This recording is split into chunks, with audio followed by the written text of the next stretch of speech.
Blues Matters, we have the wonderful Elles Bailey here.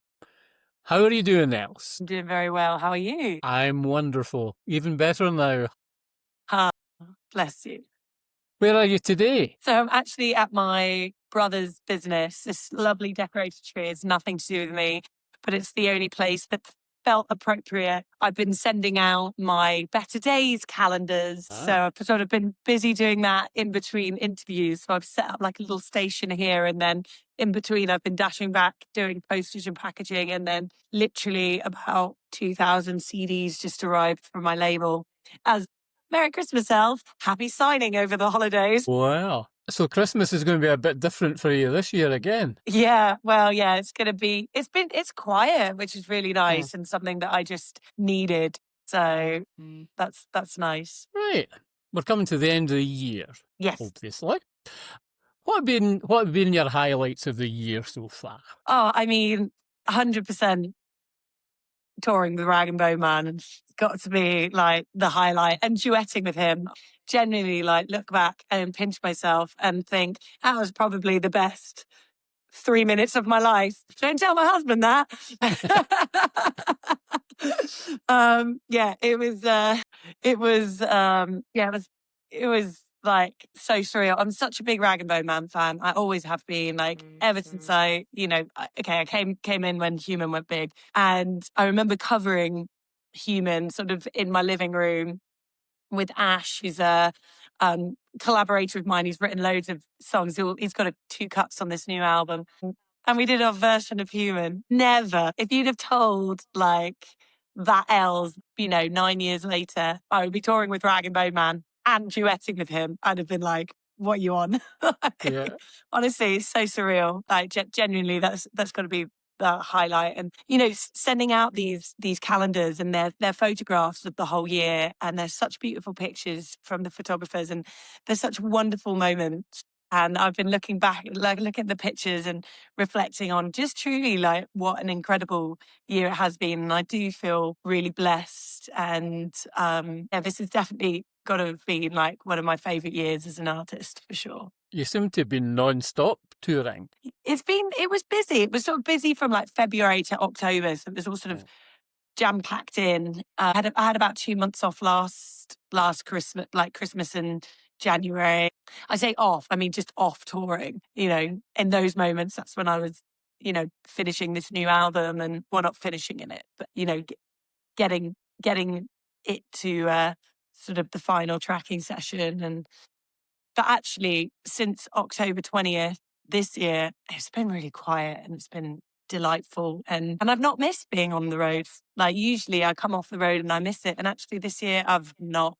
I've really enjoyed going out and watching all my friends who decided to go on tour in October and November, and like collaborating with Chris Barris for Hollow Souls at Rockstock. Like, that was amazing. I got up on stage with True Strays. Like, I got to see Lark and Poe and see them. And yeah, it's just been really lovely. And how are you marrying that with home life? How's that going? Well, Jasper started school this September, which is one of the reasons why I wanted a quiet autumn, get him settled in, and he's doing really well. I just feel like we're just, dodging all the bugs at the moment this time of year. Went and saw his first nativity. Yeah, it's been really nice, getting to know like new families at school. So it's been wonderful. And what's been the best advice in your career so far, would you say? I mean, hands down, the best advice is you just have to listen to my song, Enjoy the Ride. Someone said to me, there's no destination, like, in this musical, like, life that we're living. You don't, take Taylor Swift. I probably said this last time, but take Taylor Swift. She gets to the top, and then she just reimagines the top again and again and again. And so there isn't a destination, and it's just a journey, and you've got to enjoy that journey. Like, truly, that is what I've put into this year. And I feel like it's been a highlight because of that message, because even through the really hard times, even when I was fighting bug after bug after bug, like June of 2024 to March of 2025, it was just like bug after bug after bug. And I was so run down, but I was just like, I'm going to enjoy this. Like, I have to enjoy this, because I am, living what I've always wanted to live, and what a privilege that is. And I think also after, Matt passing away last year, like, it just made me want to like not take any moment for granted, and to just, you know, just live, be present, be in the moment, to quote myself, enjoy the ride. And what about song? What makes a good song, do you think? Honesty. I definitely think there's honesty. And I think there's so many things that I think makes a great song. Like, I always look at, like, John Prine is like one of my heroes for songwriting, and he makes the mundane magical. Like, that is why I love John Prine. And he sees the world through the eyes of a child. And, it's almost like you're seeing things for the first time when you listen to his music. And that is what I think makes a great song, and I think it's also what feeling it evokes the listener as well. Like, and you don't know that as a songwriter. Like, you can never predict how someone is going to feel for when they hear your songs. But, if you can really evoke something, I don't know, distinctly human, I think also that is something that's really important. Like, the reason I do this, and, say it a lot, is because I like crave honest, authentic human connection, especially in the world that we live in right now. I mean, it's such a digital world, but when you can put all of that aside and you get on a stage and you're working with people that you love and respect, and there's an audience in front of you. And in that moment, in that room, it's not about anything other than the song, the music, and the human connection that we have. And that, that is for me everything about what makes music amazing. It's one of the reasons why I love collaborating with people. It's because that like special human connection that you have. And being on stage, can you read a room, shall we say? Can I read a room? Yeah. I think so. Like, sometimes audience, there's a hard audience, and sometimes you can just be in the, they can just be with you every step of the way. So it's, you can feel it. Yeah. And I tell you what, you always remember the most amazing Chester, the live rooms in 2024. That was such an incredible show.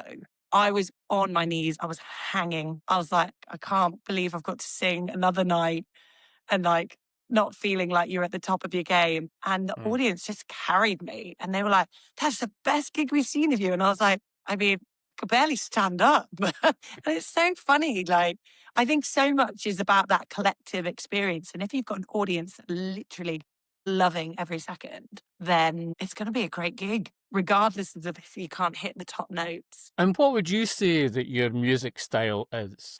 I describe it as tapas. Tapas is my favorite food. I like a little bit of everything. I hate making decisions. Choosing what I want for tea is like the hardest decision. I mean, at least that is, feels like a first world problem, doesn't it? Yeah. But it's because I like a little bit of this, a little bit of that. And I feel like that sums up my musical sound. It is a little bit of this, it's a little bit of that, a little bit of blues, a little bit of rock and roll, a little bit of Americana, quite a lot of Elles Bailey. And, it all just sort of becomes me. So yeah, tapas is it's my musical genre. Well, that would take us nicely into talking about the new album. Yeah. Talk about the production of that. Where was it made and everything? So it was produced by Luke Potashnik, who is guitarist in the Temperance Movement, and produced their first two records. And he's got a massive discography of working with loads of different styles of artists. And we originally got in touch with him when we were looking for producers to produce Shining in the Half Light. So Luke had just moved near to where I live. And my brother, who just brought me a cup of tea, very nice of him, he's given it to me in a rude cup though, so I might have classic. I wonder if he realised that. Yeah, so he reached out to Luke and was like, Luke will produce you an amazing rock album. And when we finally got round to working together, Luke was like, I don't know, I don't want to make you a rock record. And I was like, okay then. And he was just like, I've just got this real vision of what I want for you as an artist. I really want to put your voice at the forefront and sort of build everything around you on it to be like recorded live in a room, which is how I always work anyway. really make it song based rather than any kind of a style, I guess, if that makes sense. And he was like, and I want to work with the band that I always kind of go to, which was originally, that was like, I was like, okay, I'm not, I have an amazing live band, Shining in the Half Light, Beneath the Neon Glow. I've loved working with that band in the studio and then taking it out on the road. So I was like, okay, I fully trust you, Luke, that you have this, and let's just see what happens. And so, yeah, it was sort of made over the last 3 years. And actually, 6 songs were recorded. Well, 8 songs were recorded before I even went into the studio to record Beneath the Neon Glow. I think we ended up using 5 or 6 of them for the album. This has been in the can for a long time, though. Yeah, exactly. So we started, some of the songs date back to 2017. Darling is probably the earliest song on the album. And that was going to be the ending of Road I Call Home. When I wrote it, I was like, perfect, that's going to close Road I Call Home, my second album. And then I wrote Light in the Distance, and I was like, no, that is going to close it. And there wasn't the space for Starling and Light in the Distance. And then, Halfway House comes along for Shining in the Half Light, Silhouette in the Sunset comes along for Beneath the Neon Glow. And it was like, okay, where are we going to put Starling? And Luke just loved that song. So, that it's finally found its place. And I think it's such an epic way to close the album. But yeah, that dates back to 2017. And we started sort of working on the album in 2022, I started recording it as we were doing the Shining in the Half Light tours. So it feels like this album has sort of just found its space, quietly, slowly, and grown in between the making of Beneath the Neon Glow and touring Shining, touring Neon Glow. It's sort of come out of those times. Right, talk about some of the songs. I mean, the styles of the songs. I love the production. There's strings and there's percussion as well. I mean, you've got saxophone there as well. You've got everything in this album. Can't Take My Story Away, the title song. So Can't Take My Story Away, I started writing with Dan Betteridge, and we'd met on a gig, and it was one of those we should get together and write, which happens all the time and it usually doesn't happen. And a week later we were in a room together, and we sort of 3/4 of the way wrote a song, and then the pandemic happened and we didn't really finish it. And I sent it to Luke and he loved it, and he was like, it just needs finishing. And then as we started rewriting it, we just sort of rewrote this whole story around it, and it kind of changed, which is all exciting when songs sort of change in different ways. And I remember recording it, and it's quite interesting because Can't Take My Story was the second batch. We did 3 batches of tracking for this album. Can't Take My Story was the second. And Luke made me sing the vocals over and over and over again. And I was like, oh my gosh. It was just and Luke loves a bit in an artist when they're almost broken. He's like, that's where the magic is. And then I sort of asked him, we did a show live and we were talking about the album, and I said, you made me sing some of your songs over and over and over again, and yet some of the later songs Constant Need to Keep Going, that's my tracking vocal. And he was like, yeah, because by the time we'd worked together for 3 years, you were getting exactly what I wanted. So I was like, well, at least I didn't have to work as hard that time round. But yeah, it was definitely a journey, recording that song particularly vocally. But I'm so happy with the outcome, what we got with Can't Take My Story. And with Growing Roots, did the lyrics come first or what was it? Growing Roots was inspired when I was out on a run in Fuerteventura, and I've been twice now with Nick and Jasper. I really love it there, and I like running along the promenade, and you sort of run out towards the harbour, and the waves just crash against the shore. And it's usually sort of it's probably earlier in the morning as the sun is rising. And it's just this wild, vista that you see. And I just got these lyrics I love it when the wind blows wild and the sun, it sets the sky on fire, because that's exactly what I was seeing.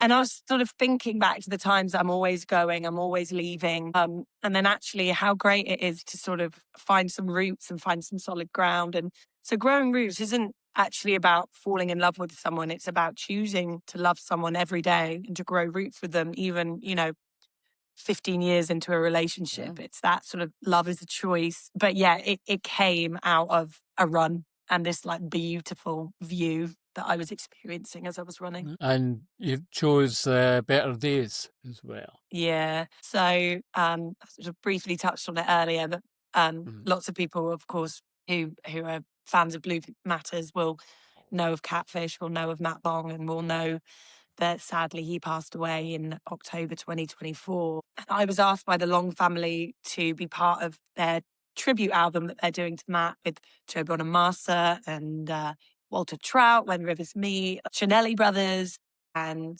they sort of approached me with a couple of songs, and I just thought Better Days would be like the perfect song for me to do. And so I recorded it I sort of reached out to Fiona and said that I'd love to collaborate on this. Could I collaborate with someone? She was like, yes, definitely. So I messaged Chanelli Brothers and was like, do you want to do a version of this song? To which we did, and we recorded it in January last year. And then after I'd recorded it, I was like, I'd also really like, I just love the message of this song.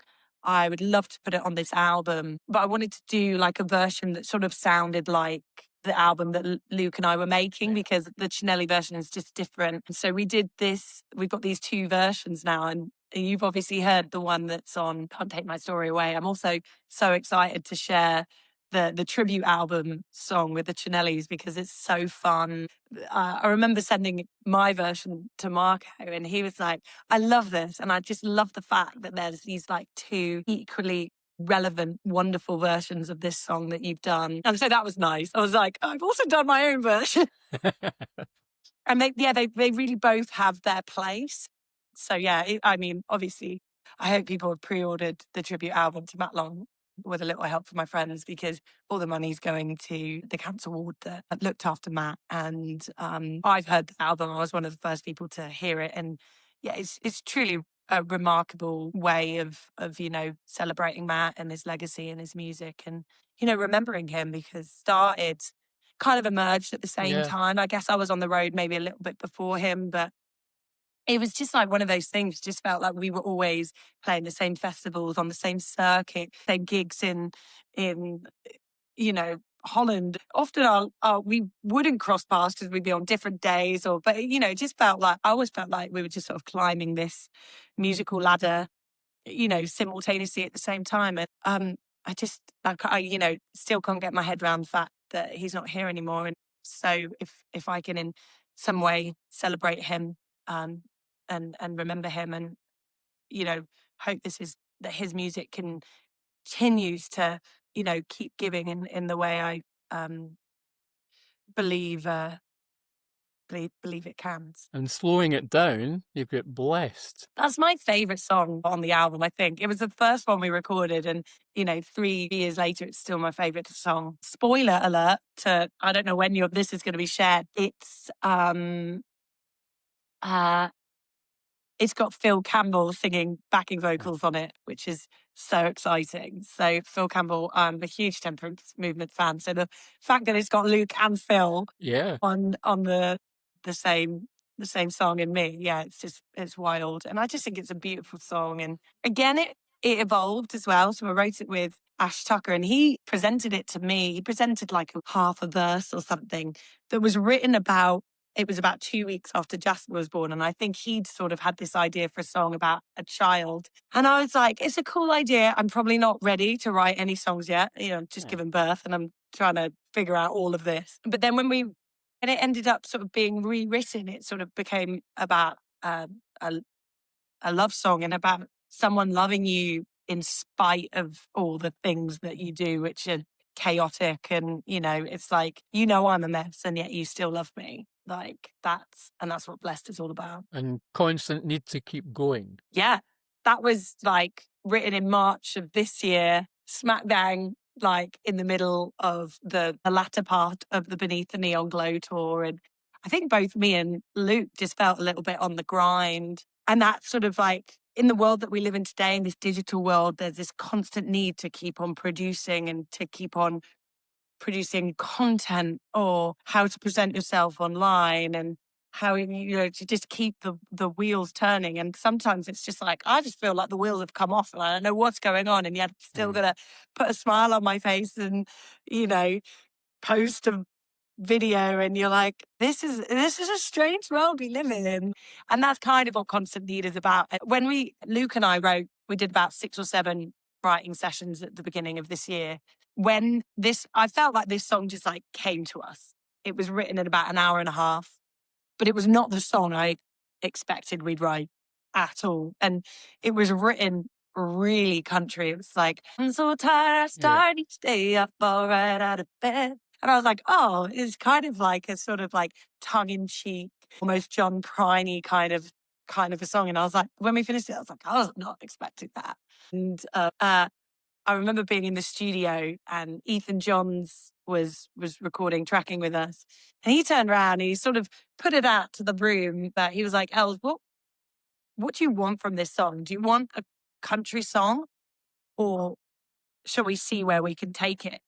And Luke very much like chose the people in that room because of like who they are, records that they've worked on, and because of where they can take it. So it was very much like, where is this song going to go? And Ethan just started playing something.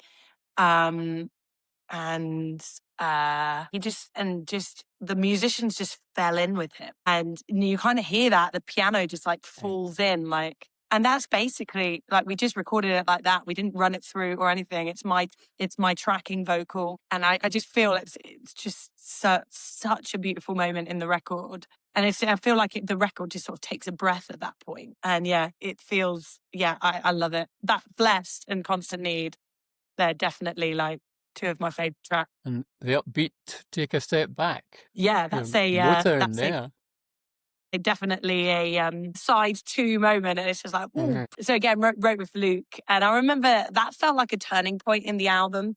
We had lots of the ballads, lots of 6/8 tracks, and then we just wrote Take a Step Back, and I was like, this is so fun. We have to record this. Like, and it also felt like it would be a real song that my fans would enjoy as well, because there's a lot of different stuff on this record that people, I think people have come to expect from me that like, I'm always going to put out something different. It's never going to be the same. So I don't think people are ever like, oh, wow, that was a change for Els, because I feel like I'm just constantly doing that. You've got the Night Owl and the Lark EP, which is a soul kind of EP that I just put out in between like Shining and Neon Glows. So, but I felt like Take a Step Back was like, this is really super fun, and I feel like you're going to like it. And how do you do it? How do you do it? So I think that was one of the last songs we did. And there's a lot of this album, there's a lot of talking about breaking away from relationships that you need to break free from. I guess how do you do it is before that's happened. And it's like, you're in a relationship that is bad for you. You lose yourself in, but yet you don't know how to break free of that. And, I've been in those type of relationships, and I know so many of my friends have and continue to be. And it feels like a cycle. But that's the moment where you haven't quite broken out of that cycle. And I'm going to be honest, like that was the song that I was like, I'm not sure this song is going on that album. And Luke was like, it has to go on the record. And I remember playing it to Demi, and Demi was just like, this is such a super cool song. Like, you need to put it on the album. So that was my wild card song. So yeah. And Angel? So I wrote that with Aaron Lee Tajian over Zoom. He was in Nashville. And it was when I completely lost my voice. I had no voice whatsoever. And Aaron was okay. But then the next day he got flu. And he said he'd record a demo of the song for me because I couldn't do it. And he got sick. And then it just happened to be like one of these songs. And I never got a demo. Totally forgot how the song went. And it's just sort of sat on the cutting room floor for a few years. That was back in 2023. And as we were sort of finishing off this album, and this is so rock and roll, I was doing the hoovering and listening to Janis Joplin up loud. And I suddenly remembered these lyrics. And these lyrics are from a ballad, like it was a proper ballad of a song. And I stopped Janice, turned the Hoover off, and I just sang these lyrics into my phone and sent it to Luke, not thinking anything. I was like, I don't know if he's going to get this or whatever. And he was like, I love this. I was like, oh, okay. And originally we were going to do a bit more of like a sort of Nick Cavey kind of a version, a bit slower. And then we went into the studio and with like Jeremy, Stacey and Ethan Johns, just like absolutely soul stomping it. Ethan was, I mean, watching Ethan play percussion is like the most wondrous thing. But he was just playing the tambourine like this against his arm.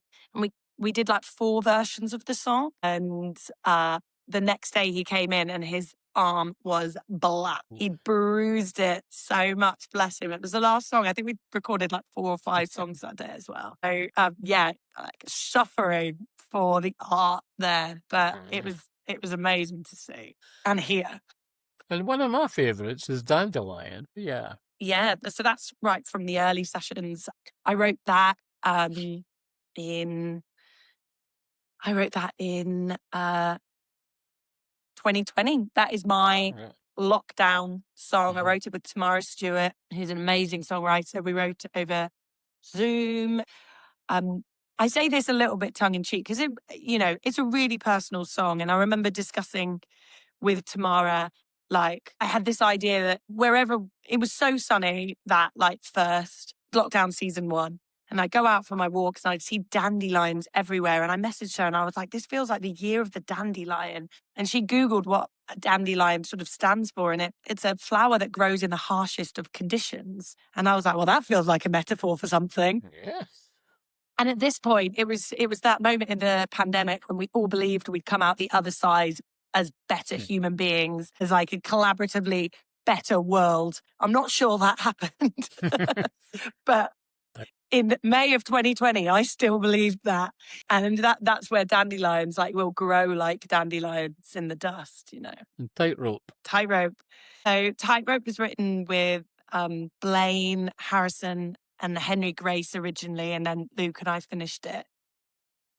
We were at songwriting camp, and I was so poorly. Side note, it's also the same songwriting camp that I wrote Everything's Fine with Holly Rogers and Beth Nielsen Chapman, which is coming out next year.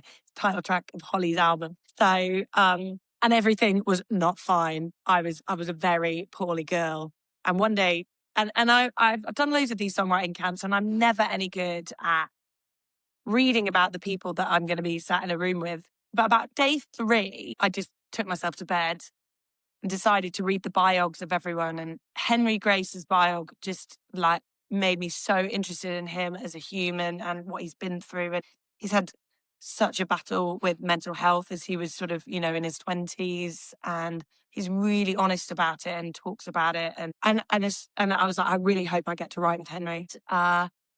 Lo and behold, the next day, and Henry and I were all in a room together. And I just sort of talked to him about it, and I sort of opened up about my sort of journey with it as well, that I never talk about. And sort of it is a weird thing to talk about because I've kept it all very quiet. But this song is about the first verse is about my journey with mental health and intrusive thoughts, and the second verse is more sort of Henry's verse and sort of how he used to feel. And so, yeah, that Tightrope is about trying to deal with the my journey with, and Henry's journey with our sort of mental health battles that we've had. And the last song, Starling. Yeah. So it's written about coming to terms with the loss of someone very close to me. And I wrote it 10 years after they passed away. I was out watching Yola at the Lantern in Bristol, and she was talking about something, and it just sort of pulled out this song. And I got home that night and started to write Starling, and then messaged what I'd wrote to Ash and said, do you want to finish this song with me? And we wrote it. And yeah, so it is about loss. It's about grief. And it's about coming to terms with, someone's decision to take their own life. Yeah, I mean, very honest and dark themes throughout. Yeah. Yeah. Yeah, I hope the listener feels joy. Like I feel like there's a lot of joy. Oh, yeah.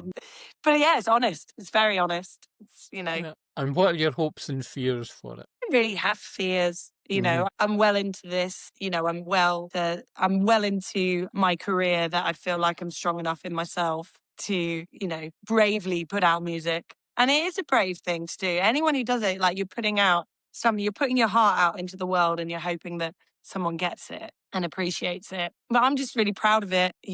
There's some incredible things that are happening from this album coming out that are like pinch me moment. So yeah, but like Neon Glow, I just want people to feel joy when they listen to this music, like because despite its lyrical content, there's a lot of joy that's gone into it. I'm looking forward to touring it, and I just feel like there needs to be more joy in this world, and we need to celebrate the small things. And have you road tested any of the songs yet? Only to a very small audience. Hold on a second. Come on, doggy. I've got a very wet spaniel. Yeah, only to a very small audience in Bristol. Yeah. So yeah, there's been like 80 people who sort of heard the song. So now 16th of January is when it gets road test. Yeah. Although we're going to be doing, I don't know, when is this going out? January. Yeah. So we're doing a Maid of Ale session with Keris on the 12th of Jan. So that would be the first time, like, how do you do it gets sort of played.